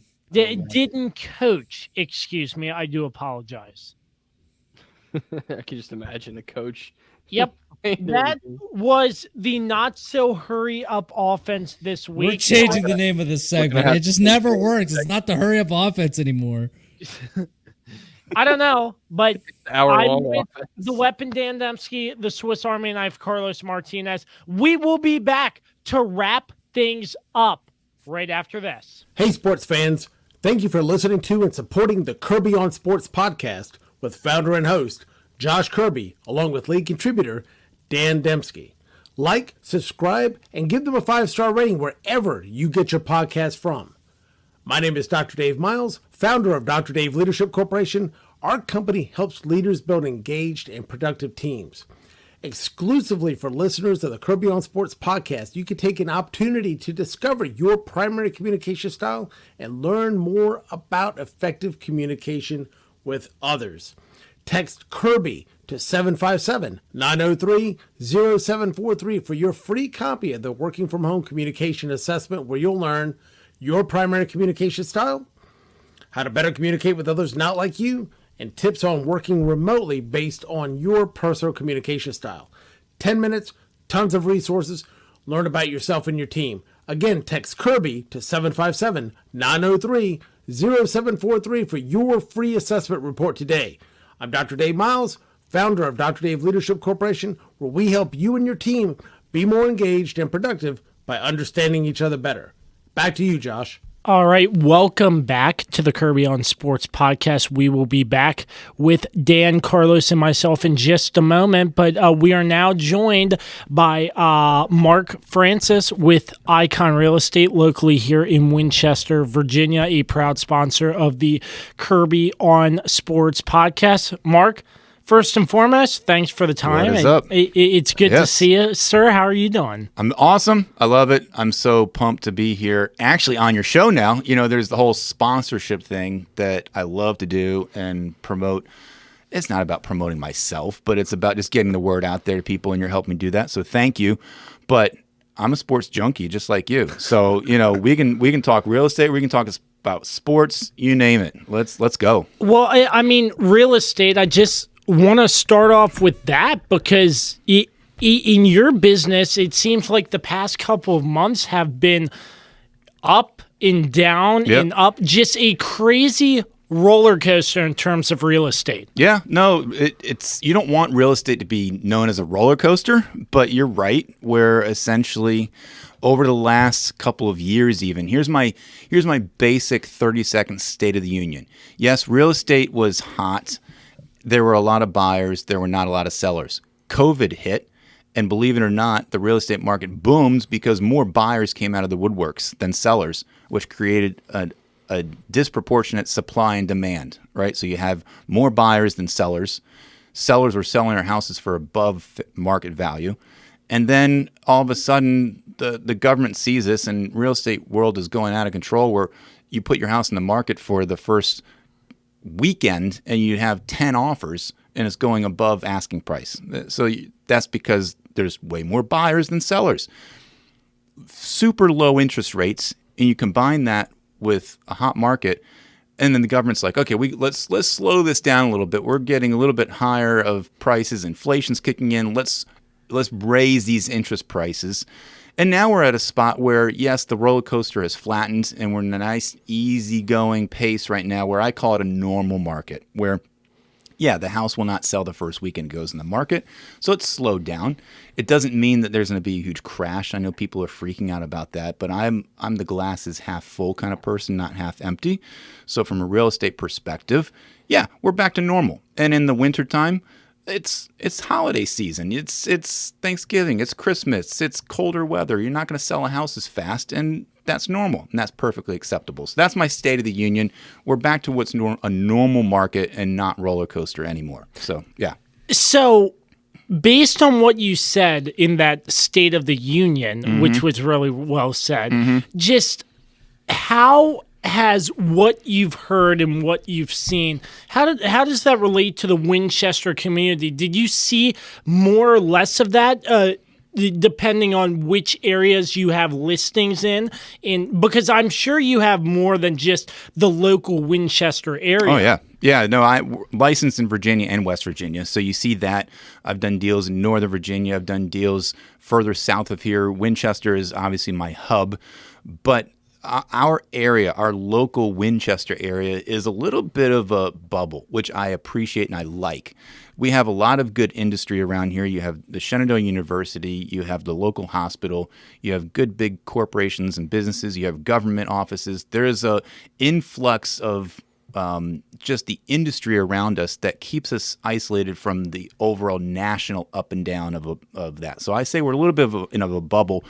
You combine that with the fact that because of COVID, people are moving out of the big cities and away from their office desk space to go to a location that was a little more remote, go to a location where you could work from home and you didn't have to have that huge big commute, or you didn't have to have that huge big mortgage payment on $1 million house in DC area, and you can come out to Winchester and it's half the price for a little more relaxed lifestyle.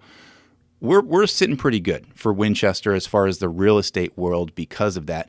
If there's any kind of slowdown or any crash, which I'm not going to predict, that would be in the bigger cities than it would for our community. And so that's a shameless plug here. I have my own podcast, Iconic Talk, and we talk about all things Winchester in the real estate market. I give at least a quarterly update of the State of the Union on my show as well, where we get a chance to talk about really what's the latest trends, what's happening out there.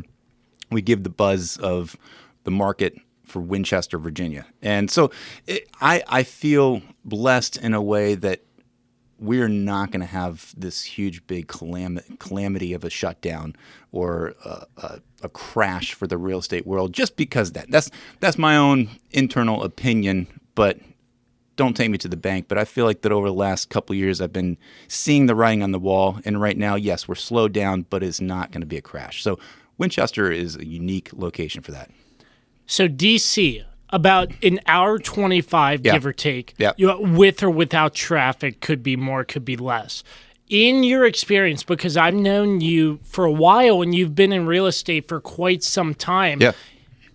is Winchester considered that commuter city still, since we're so close? And how has that affected the housing price change? I mean, I'm not really that good in terms of real estate. I'm not an expert. So what are your thoughts when people say Winchester is a commuter city, and over the years, how has that changed the pricing in the real estate market in that aspect? Yeah, I mean, the Winchester market has gone up dramatically for the average price per house because of that. Because of the growth of the market of what I just described, that roller coaster, the going up the hill of the roller coaster has really spiked the prices of the houses. But it's because of those people who lived in DC and are now realizing, at first they're like, I don't want to be that commuter. I don't want to drive an hour and a half, where plenty of people in Winchester do that. But now they're thinking to themselves, I can keep my same high-paying job that is in DC, and I can live out in a better part of the world where the house price is a little bit cheaper and more relaxed lifestyle, and get my same salary. Win-win all around. So the people who are living here, who are commuting in, are still doing that. They're still commuting, and they enjoy the lifestyle. But it's the people who are leaving DC to come live out here, that's the influx of our residents. So the average prices are rising in Winchester because of that. And you're not going to see as big of a rise of prices in the D.C. area for that same reason, because people are getting a little leery of, like, I'm overpaying for my mortgage when I can get the exact same house for 30, 40, 50% of the value. So, I don't want to say that we are a Northern Virginia town at all. There's still a little bit of that. I don't believe there's that still a little either. bit of the mountain that separates us, right? So we are in the Shenandoah Valley, and we have the buffer of Clark County and Warren County, and those areas who are kind of keeping the Northern Virginia crowd at bay. But there is just a special spot of Winchester, and even yesterday, people just bumped into our Icon real estate offices just out of the blue, who live in Nashville, Tennessee. And they're scouting out. They had literally a list on a piece of paper saying, here are the top 5 towns that we think we might want to live in. And they were nowhere near. One was like Harrisonburg. One was like, Purcellville. Another was even up in Hagerstown. They were like, we'll go anywhere. We don't. And so I'm selling them on Winchester. And by the time they left the office, they've got my card. They're like, we'll be calling you because I think you're right. I think Winchester is a cool place to live. And I'm like, yeah, you can check out my podcast too, because we talk about that all the time. So, they're like, oh, we'll write that down. So there's something to the town that I've grown to love and appreciate, that's not just a commuter town. To answer your question, it's truly a family-like kind of town where I can go to any shopping store around here, and there's especially Costco, right? You go to Costco, and the number of people that you might bump into that if you've lived here for more than 10 years, over under of that, you'll bump into at least 5 or 6 people that you might know. And that's the small town vibe that I think people appreciate. That makes it not Northern Virginia. Yeah, absolutely. So, Mark, you're a realtor. You've been in this business for years. For prospective homeowners who might be trying to find a home or somewhere to call home, what would you do hypothetically what are your main goals trying to get them to move to Winchester? Well, or something like that, I part of the services that I offer people, if they are incoming candidates, to say, I'm looking for a job and I have a job interview in town. I market to Shenandoah like this. I market to the Valley Health, the hospital, this way. That when they're looking to recruit people from out of town, I will give them a tour of town as a service, just as a realtor, and be like, but it's not even about that. It's let me help you hire the right person, because plenty of times I've seen people move from out of town and they don't know what to expect. And not to be stereotypical, but it was like the husband who was out at work and the wife was home with kids, and the wife was like, I'm bored out of my mind. I don't know what to do. And they would leave town. I try to nip that in the bud and explain Winchester is its own unique town. And I'll give you a tour of town. I'll show you not just the neighborhoods, but I'll show you the arts that are in the area, and I'll show you the different communities and the schools and the industries and how Winchester has its own kind of vibe and community. And within an hour of that, they've seen the countryside, they've seen the downtown city vibe, and they've seen the schools. And they're like, wow, this is a cool place. And they come and they land the job. And the people who are doing the interviews are like, yeah, you really helped us out. We got the right person, because, yeah, they were sold on the job, and now they're sold on the town. So there's the impact that as a real estate agent I have, not just with buying and helping people buy and sell houses, but explaining that the community is a great place to be as well. And so because of all of those things that I mentioned, it's a good benefit to say, yeah, sit back and look around. This is a cool town. And it's changed over the 22 years since I've been here. I've been here for that long, and it's grown a slow growth where we now have some big box stores and some amenities, but you still have the small mom and pop stuff too. So you get that whole town vibe of what not just real estate offers to people, but the community offers to people. Yeah. Very good said right there, Mark. So Thanksgiving's coming up. I mean, this is a sports podcast. Let's go. So Dallas. Yeah. Big win. They're my team. So you're bringing up Dallas. I appreciate it. And they're rolling into Thanksgiving. I mean, Dallas lost to Green Bay after the bye week and crushed Minnesota. Yep.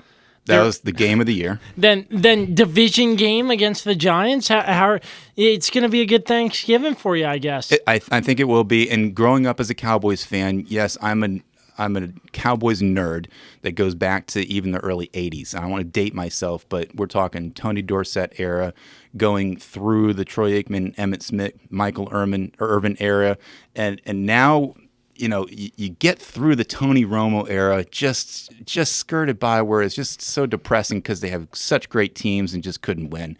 Now we're in the Dak Prescott era, and I think this could be. I told you last year, I thought last year was the year.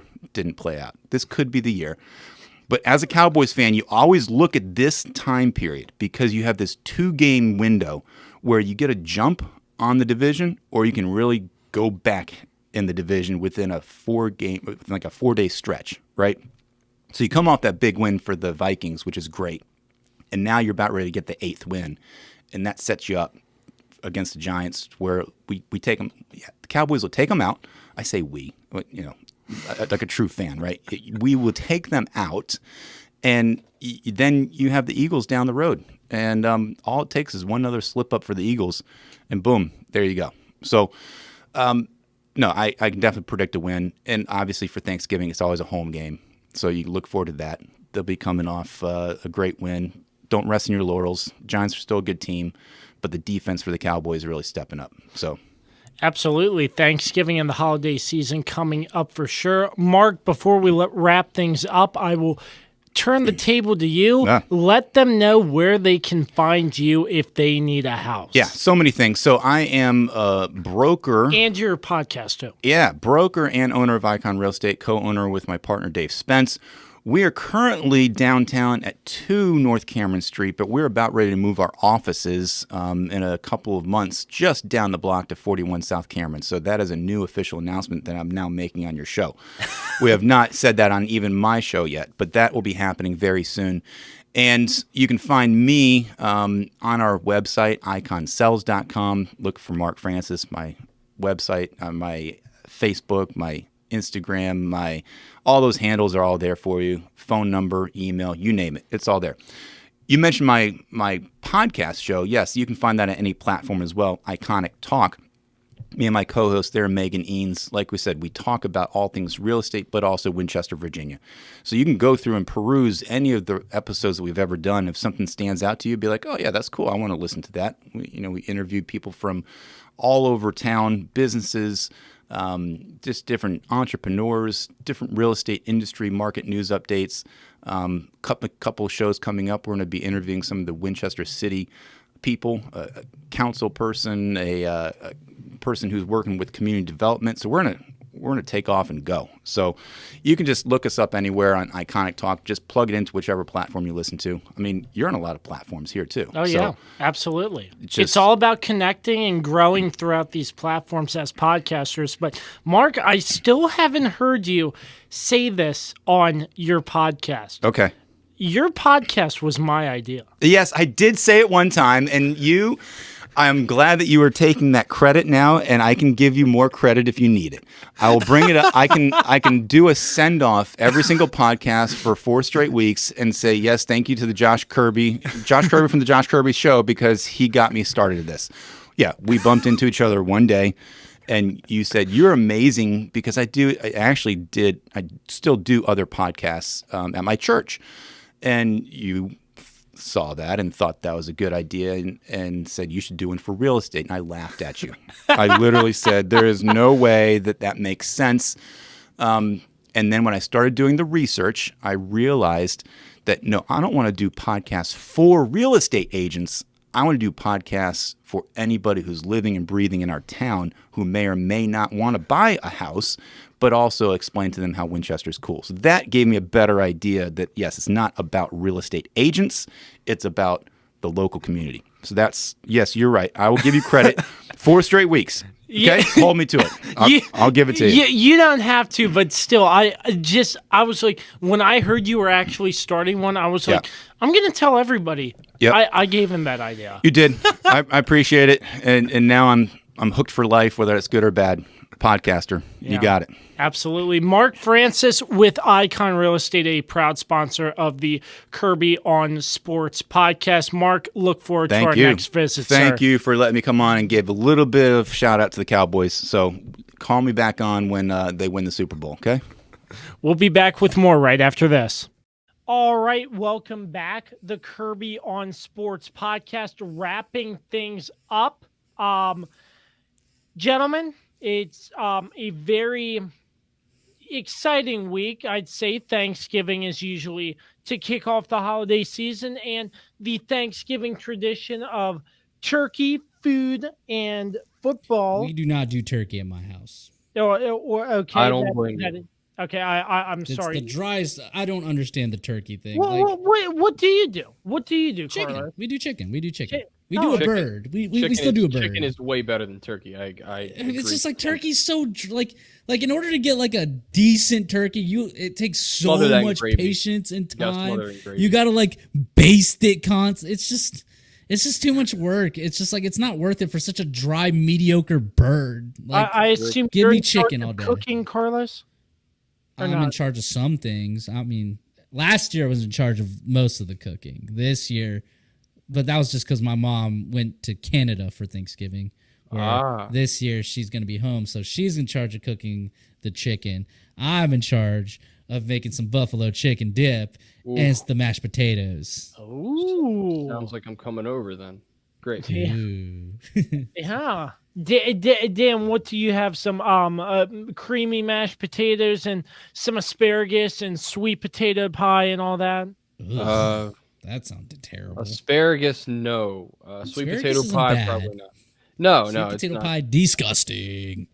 In my opinion. It's pumpkin pie for me. Pumpkin pie all day. Pumpkin All pie. day. All day. All day, every day. Good stuff. Good stuff. Good stuff. Good stuff. It's the normal Thanksgiving food. I mean, what do you want me to say? Listen, Thanksgiving's now all I about prefer the sides. I by the prefer way. ham more than turkey. Like Carlos said, turkey, it's a lot of work to get it tender. It takes way too much time. So ham is the king meat in my opinion for Thanksgiving, and all the other stuff that goes with it, and great sides always for sure. I know the sides make the they're meal. everything. They're The everything. sides make the meal. Right. Exactly. So And mashed potatoes are always the way to go. Mashed Red skin potatoes. mashed potatoes are my favorite. can't go wrong. Those Can't are my go wrong. favorite. Yeah. Well, as Thanksgiving does approach, I just wanted to give my thanks to our wonderful team here on the Kirby on Sports podcast. I think I'm making Carlos cry or something, but Absolutely not. Oh, okay. Well, I'm thankful for my team here on the Kirby on Sports podcast. And we're thankful for you, Kirby. Yes, Kirby. Thank you. We love you too. We're thankful for you. We're thankful for you. Heart. What? I'm not being a dick here. I'm being serious. We're thankful for you. No, just the way you said it was. Oh.